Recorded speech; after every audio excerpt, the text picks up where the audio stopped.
Hi, I'm Will Choi, and today my guest is a stand-up comedian, Emmy-nominated filmmaker, and actress. Please welcome Kiran Deol. Pool shark, Kiran Deol, and Will Choi. Yeah, that's the look. That's it.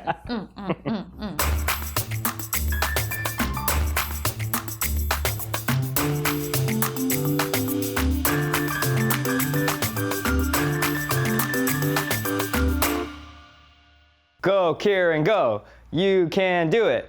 Hit the... This is a game about your mind.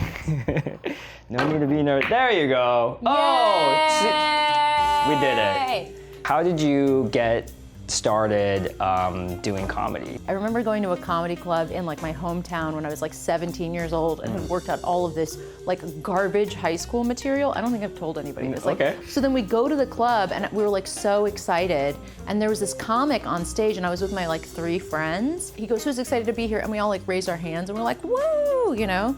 And he was just like, "Whoa, like Destiny's Child over here." He's like, "Maybe you guys need to like shave your armpits. I feel like I'm seeing like a 5 o'clock shadow." And I was like, went from like being so excited to like body shamed Yeah. in a comedy club. But also because of that experience now, I'm like really big on, even if you're like making fun of someone in the audience or like having a good time, you don't want it to ever be at the expense of the person. No, of like, course not. You gotta remember that like, and you're really good about this too, it's like remember that the people who came to a show, that's their night, man. Yeah. They came out and like you want everyone to leave like feeling good. If you're gonna make fun of something, it's in jest and it's not in like, in a mean Yeah, way. mean-spirited. Yeah, it's not mean-spirited, yeah. Yeah, 100%. For instance, your next pool shot. Damn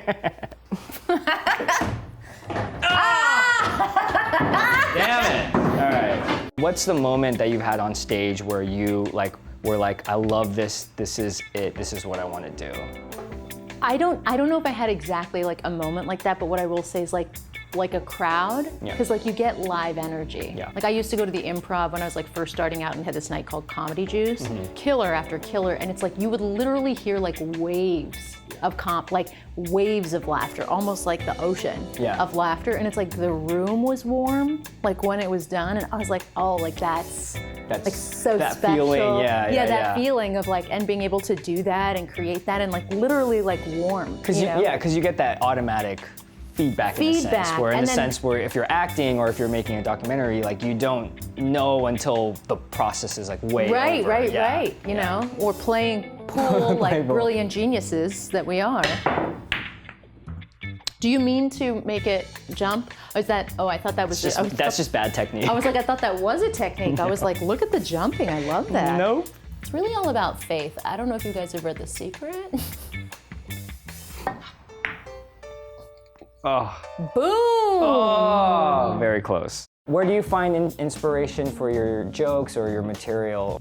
A lot of times I think if it's stuff that like makes you, like how can you take something that's like frustrating or ridiculous or silly and then turn it into something that you can kind of laugh about and find a way to make funny? Yeah. Something like equal pay, straight white women make about like 77 cents to the dollar, so like 23 cents less than dudes, and I was like, oh, so like women should just get a discount on everything. And then it's like extending that so that it's like, hopefully you can start thinking about it and engaging, but also like, let it be a little fun. I'm also like less, you know, like, less want to murder everybody on the planet. The gentle player. She's, whoa! There you go. Guys, this interview's over. You gotta end on a high. Good for you. You're on your way. You're like between the cheating and blind luck. Oh my God.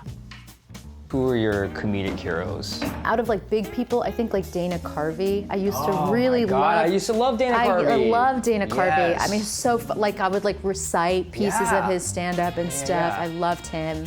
I loved Robin Williams, comedic acting, rest in peace. It's always funny because it's like jokes are the opposite of songs. People always want to hear a song again and again, but it's like jokes, it's like, what else do you got? You know, which makes sense. That's it's interesting. Like you constantly have to be changing or evolving.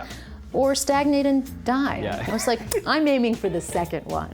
Just plateau, you know? These just go. This is actually pretty relaxing. That's like when you do the rake with the sand. What's that called? Rake and sand. Yes. The The old rake in sand. Is there any piece of advice that you would want to give to any young, up-and-coming comedians or just people who want to pursue comedy? Comedy, yeah. Try not to put too much pressure on yourself.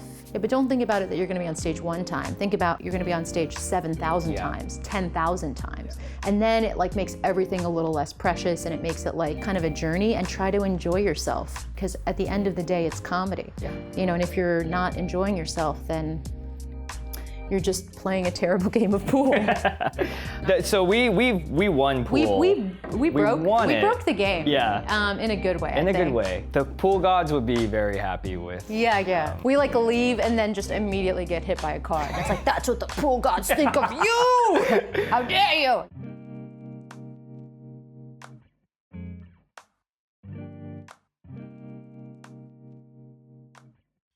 Hey, NBC News fans, thanks for checking out our YouTube channel. Subscribe by clicking on that button down here, and click on any of the videos over here to watch the latest interviews, show highlights, and digital exclusives.